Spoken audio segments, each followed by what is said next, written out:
Tiens, on le connaît pas celui-là. Encore un écolo qui essaye de nous faire des sauts de morale. Ces soi-disant spécialistes, tous les mêmes. Ils essaient toujours de nous faire croire que tout va mal. Alors que, on est pas mal ici.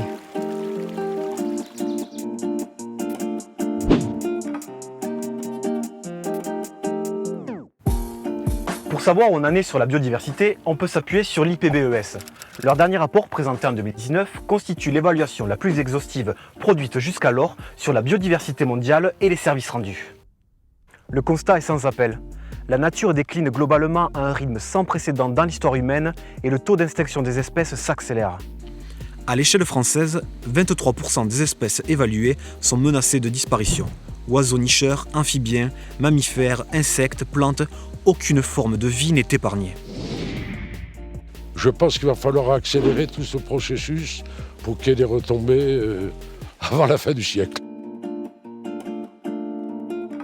Il y a quelques actions qui ont été entamées il y a pas mal de temps par d'anciens élus qui ne sont plus aux commandes des communes, par l'Office des forêts où je travaillais à l'époque, où c'était un milieu relativement fermé qui n'a pas suffi à expliquer aux gens qu'on rencontrait tous les enjeux de la biodiversité. Et on n'a jamais pris en compte ce genre de choses. On vit dans un milieu, on l'exploite sans trop savoir où ça va nous mener. Et ça, il faudrait rapidement changer, je pense. Les élus de terrain ont un énorme travail à faire.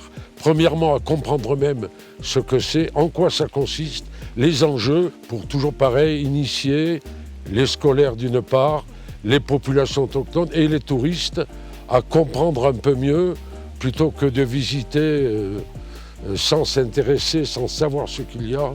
Donc à tous mes collègues, je dis, il faut qu'on s'y mette tous, d'urgence et à fond. J'aurais tendance à dire qu'il faut du courage, il faut de la volonté, mais c'est pas pour rien, c'est important.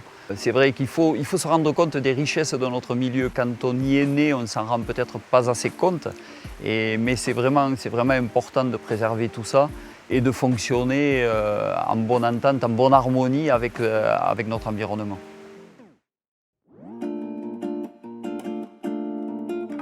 Notre milieu est un milieu qui se ferme sur la commune, avec de moins en moins d'agriculteurs, avec des terres qui ne sont pas très riches, qui sont parfois pentues. Il y a des aménagements, différents types d'aménagements que nous avons menés avec l'aide de Rural Concept, donc dans le cadre de Natura 2000. Ici, c'est les espaces naturels sensibles. C'est une zone humide donc, qui a été réaménagée. Prendre place notamment en créant des mares qui sont des milieux très importants pour la biodiversité. On a notamment sur la commune des tritons marbrés et d'autres espèces qui sont assez peu communes. Les pelouses sèches sont vraiment les points forts de la biodiversité sur notre commune et donc avec des espèces d'orchidées qui ont d'ailleurs entraîné le classement dans une zone à Natura 2000. Donc il faut impérativement que les agriculteurs utilisent ces zones pour les garder, pour les maintenir ouvertes et pour favoriser la biodiversité.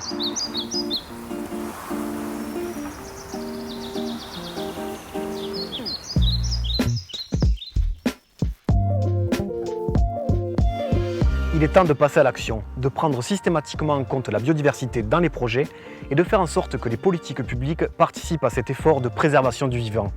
L'expertise des acteurs de la biodiversité, leur diversité, la mobilisation et l'engagement de l'ensemble des forces vives du territoire sont des atouts pour y parvenir.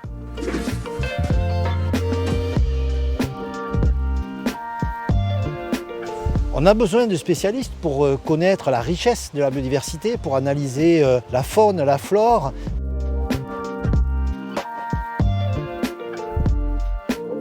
Mais on a surtout besoin de faire comprendre à tous les citoyens que la biodiversité est partout autour de nous, que ce qui fait la richesse de nos paysages. Donc on a besoin de beaucoup d'éducation pour comprendre tous qu'on a cette biodiversité en commun, qu'il faut la défendre, et pour la défendre, il faut la comprendre. Donc on a besoin de spécialistes, mais ça doit être l'affaire de tout le monde.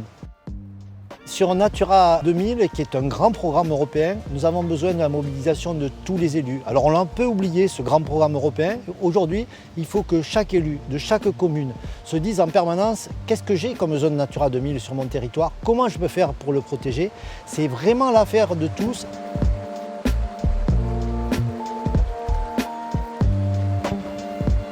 Ainsi, les différentes initiatives, qu'elles viennent de citoyens, d'entreprises ou de pouvoirs publics, doivent se renforcer et se compléter. Nous devons replacer le vivant au cœur de l'ensemble des projets et politiques publiques.